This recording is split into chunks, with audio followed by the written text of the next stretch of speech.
নমস্কার বন্ধুরা। আপনি কি বাংলার যুবসাথী প্রকল্পে আবেদন করেছেন? তাহলে বড় প্রশ্ন, আপনার ফর্ম কি সত্যি গৃহীত হয়েছে নাকি এখনো পেন্ডিং? অনেকেই অনলাইনে ফর্ম ফিল আপ করেছেন, কিন্তু স্ট্যাটাস চেক না করার কারণে পরে সমস্যায় পড়েছেন।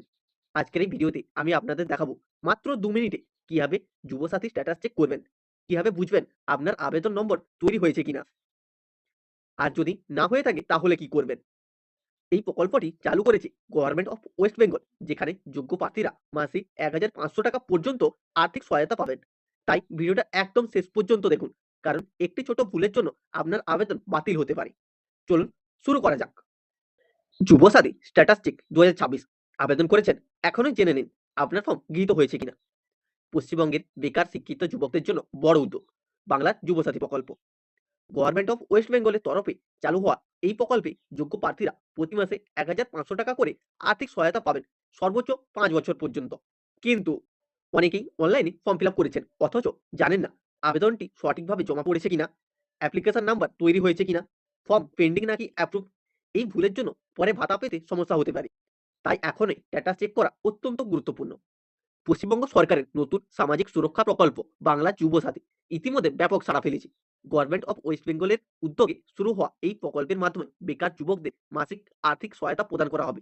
আপনি যদি অনলাইনে আবেদন করে থাকেন, তাহলে সেটি সফলভাবে গৃহীত হয়েছে কিনা তা যাচাই করা অত্যন্ত জরুরি। অনলাইনে যুবসাথী স্ট্যাটাস চেক করার সম্পূর্ণ প্রক্রিয়া।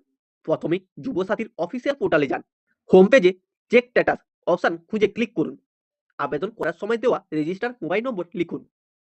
সঠিকভাবে ক্যাপচার কোড পূরণ করুন। গেট ওটিপি বটনে ক্লিক করুন। আপনার মোবাইলে আসা ওটিপি লিখে ভেরিফাই করুন। যদি আপনার আবেদন সফলভাবে জমা হয়ে থাকে, তাহলে স্ক্রিনে আপনার অ্যাপ্লিকেশন রেজিস্টার নাম্বার দেখা যাবে। আপনি চাইলে নিজের অ্যাপ্লিকেশন ফর্ম ডাউনলোড বা প্রিন্ট করে রাখতে পারেন ভবিষ্যতের জন্য। প্রকল্পের মূল সুবিধা: মাসিক ভাতা ১,৫০০ টাকা, সর্বোচ্চ সময়কাল ৫ বছর। এই প্রকল্পটি ঘোষণা করেছেন পশ্চিমবঙ্গের মুখ্যমন্ত্রী মমতা ব্যানার্জি, যাতে ভোটের আগেই যোগ্য যুবকদের হাতে আর্থিক সহায়তা পৌঁছে যায়। কে এই সুবিধা পাবেন? ন্যূনতম মাধ্যমিক বা সমতুল্য পরীক্ষায় উত্তীর্ণ হতে হবে। বয়স হতে হবে ২১ থেকে ৪০ এর মধ্যে। পশ্চিমবঙ্গের স্থায়ী বাসিন্দা হতে হবে। রাজ্যের অন্য কোনো সামাজিক সুরক্ষা প্রকল্পের সুবিধাভোগী নন, তারাই আবেদন করতে পারবেন। আবেদন পদ্ধতি: অনলাইন আবেদন সুবিধা উপলব্ধ।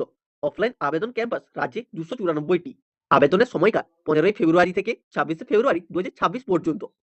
প্রকল্পের উদ্দেশ্য: বেকার শিক্ষিত যুবকদের আর্থিক সুরক্ষা প্রদান, কর্মস্থানের পথে সহায়তা করা।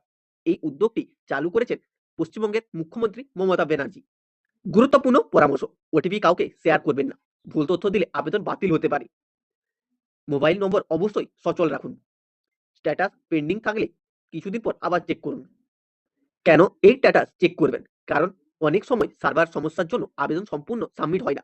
অনেক সময় অনেকে মনে করেন ফর্ম জমা হয়েছে, কিন্তু পরে দেখা যায় অ্যাপ্লিকেশন নাম্বার তৈরি হয়নি। তাই দেরি না করে এখনই স্ট্যাটাস যাচাই করুন। বাংলার যুবসাথী শুধু একটি ভাতা প্রকল্প নয়, এটি হাজার হাজার বেকার যুবকদের ভবিষ্যতের সুরক্ষা। আপনি বা আপনার পরিচিত কেউ আবেদন করে থাকলে এই তথ্য অবশ্যই শেয়ার করুন। সচেতন থাকুন, আপডেট থাকুন, আর নিজের অধিকার নিজেই নিশ্চিত করুন। তো বন্ধুরা, এখন আপনারা জেনে গেলেন কিভাবে খুব সহজে যুবসাথী স্ট্যাটাস চেক করবেন। আশা করি আপনার আবেদন সফলভাবে গৃহীত হয়েছে। মনে রাখবেন, এই প্রকল্পটি গভর্নমেন্ট অফ ওয়েস্ট বেঙ্গলের একটি গুরুত্বপূর্ণ উদ্যোগ, যাতে যোগ্য যুবক যুবতী মাসে ১,৫০০ করে আর্থিক সহায়তা পেয়ে থাকেন। তাই এখন যদি স্ট্যাটাস চেক না করে থাকেন, এখনই করুন। যদি ভিডিওটি উপকারে আসে তাহলে অবশ্যই লাইক করুন, বন্ধুদের সাথে শেয়ার করুন, যাতে তারাও উপকৃত হয়। আর এই ধরনের গুরুত্বপূর্ণ সরকারি আপডেট পেতে চ্যানেলটিকে সাবস্ক্রাইব করে রাখুন। আপনার একটি শেয়ার কারো বড় উপকার করতে পারে। আবার দেখা হবে নতুন আপডেট নিয়ে। ধন্যবাদ।